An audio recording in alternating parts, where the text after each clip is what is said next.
people outside today. Basically for Father's Day, I am assuming. But again, just seems like everyone's like, nope, no more virus. Just treat life like normal for the most part. Read a couple of interesting things today. Actually, the first one was related to, I guess, drones in the US. It says the FAA is apparently looking for a new, drone committee. Like this one here says Drone Advisory Committee. Did you know that the FAA is looking for a new Drone Advisory Committee members? Because they go to the site and make your nominations by August 18th. So they have this form and stuff like that, I guess, with what the person would have to do.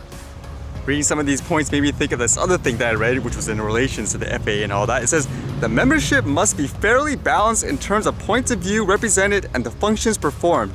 The stakeholder groups represented on the DAC include the following: airports and airport communities, labor, local government, navigation, communication, surveillance, and air traffic management capability providers, research development and academia, traditional manned aviation operators, UAS hardware component manufacturers, UAS manufacturers, UAS operators, UAS software application manufacturers, and then others. It does say no more than 35 members, so does that mean technically they could have more people of a certain category, if that makes sense? If that is the case, that's kind of useless in some ways if you think about it. Imagine having a panel of, I don't know, 20 manned aviation people and one drone expert on that whole panel. Okay, you're obviously going to be outnumbered. And obviously they say things like you have to expect no compensation and all that. Is there any reason why anyone here wouldn't actually apply for this?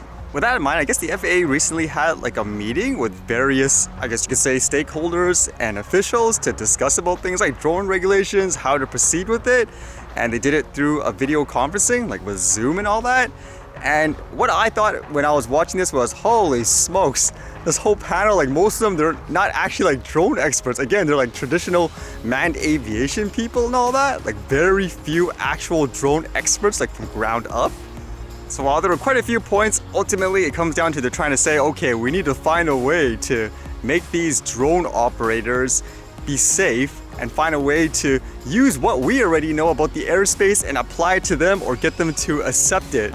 Just like here in Canada, with the way Transport Canada is approaching it, I don't think that's the right way to do it because it's completely different. Flying the drone, a modern day one, compared to a traditional manned aircraft, you can't say it's the same thing. Otherwise, theoretically, it would be like saying, if you took the best pilot in the world who has absolutely no tech skills, for example, has never played a video game in that type of setting, that type of style and skill, you give them a drone for the first time, I guarantee they'll probably be worse than, let's say, a professional gamer who has never flown a drone in their life. If you had to trust your life to fly, I don't know, some medicine or something like that the first time, I'd rather give it to the gamer, honestly, in terms of flying the drone than a traditional manned pilot.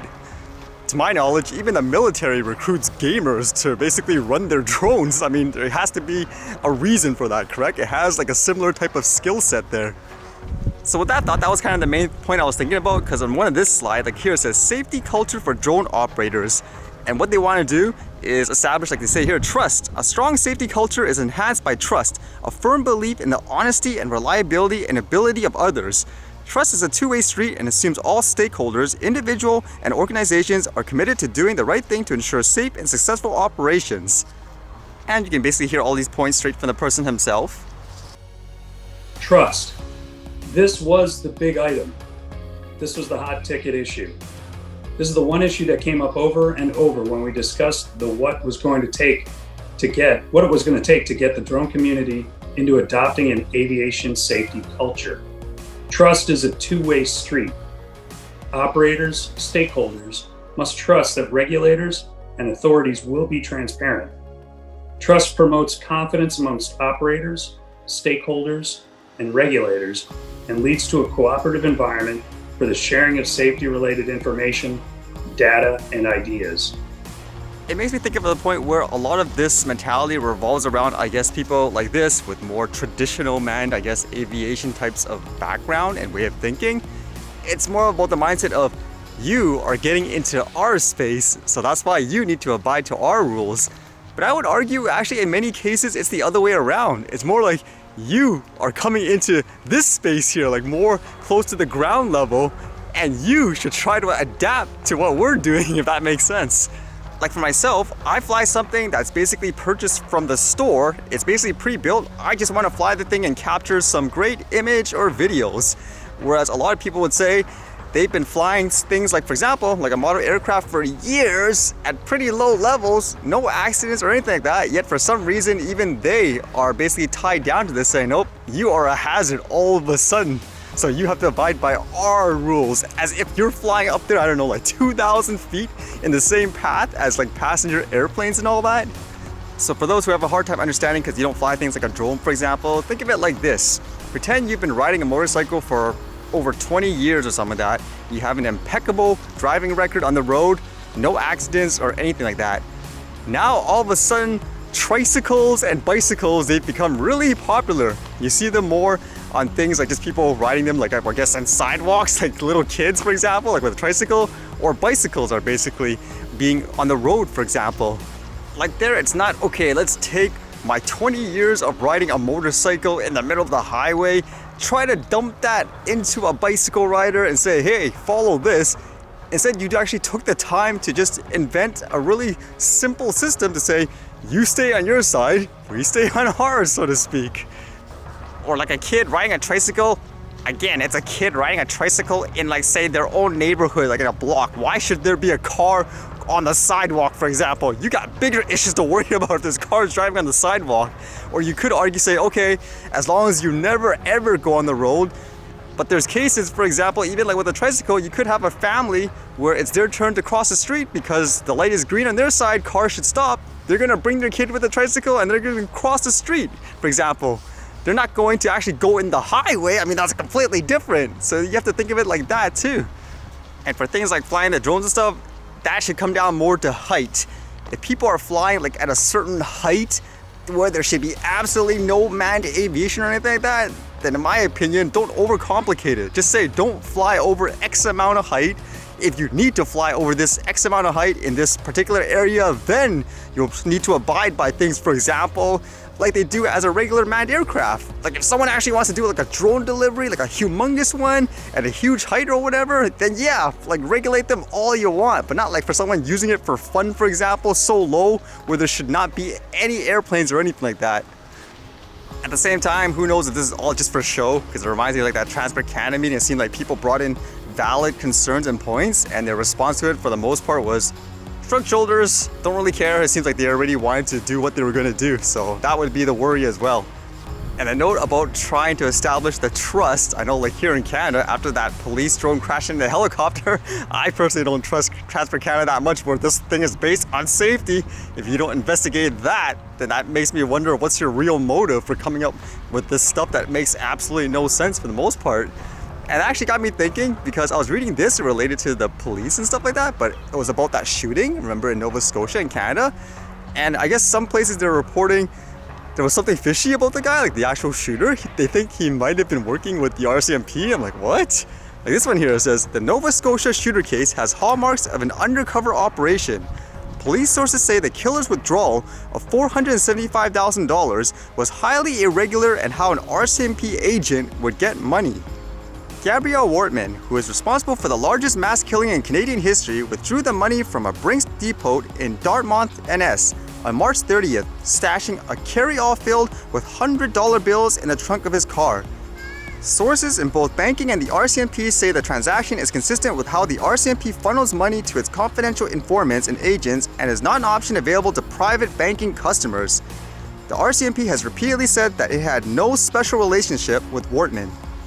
So it's only a theory, of course, but it is kind of interesting to think about, where, like they said, someone trying to withdraw that much money at once, they wouldn't be able to do it right away, according to like people like the bankers and stuff like that. Although from reading this is what actually got me thinking, because of that police drone crashing into the helicopter, not really getting much details about it, like it doesn't make sense. This one says, the RCMP operations manual, a copy of which was obtained by McLean's, authorizes the force to mislead all but the courts in order to conceal the identity of confidential informants and agent sources, saying, quote, the identity of a source must be protected at all times except when the administration of justice requires otherwise, i.e. a member cannot mislead a court in any proceedings in order to protect a source. I guess that would make sense. I mean, if the guy's working undercover, you get someone from the press asking, hey, does this guy work for you or whatever, then of course they're gonna have to lie about it, right? Otherwise they'll blow the person's cover.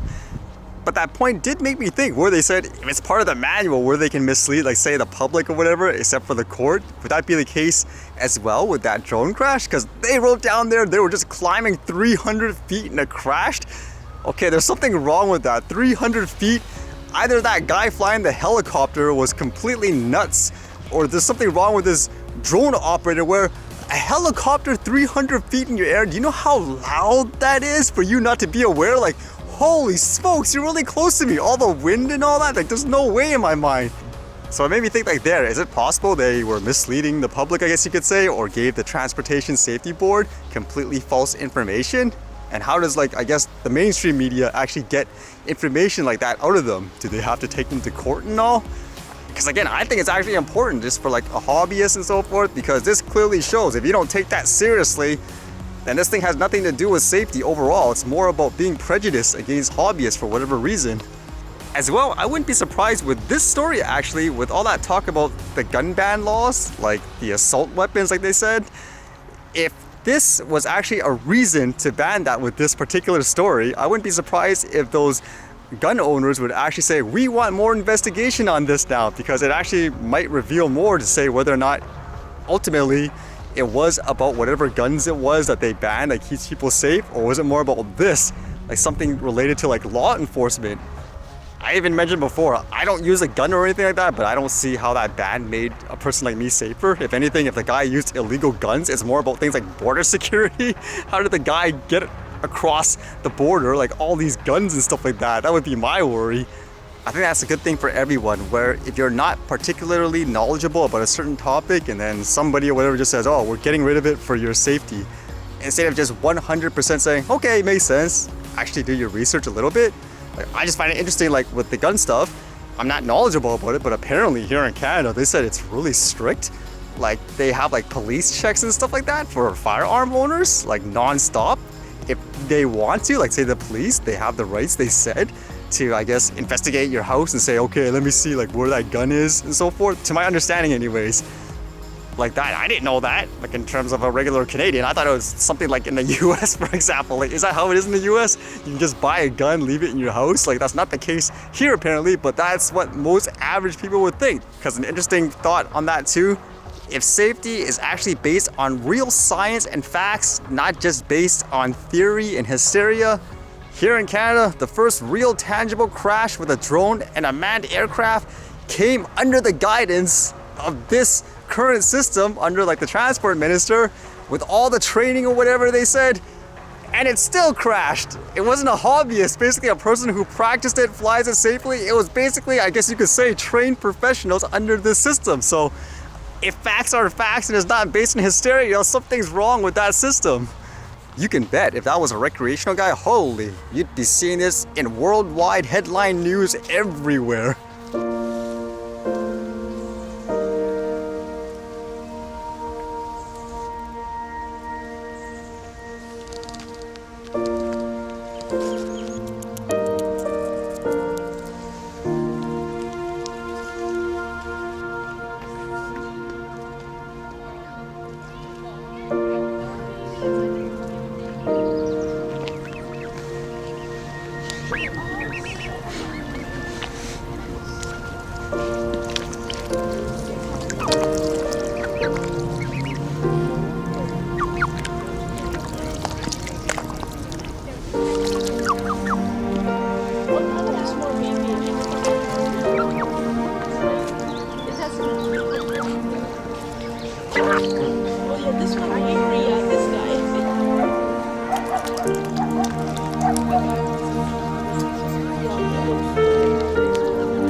Alright, see you guys later.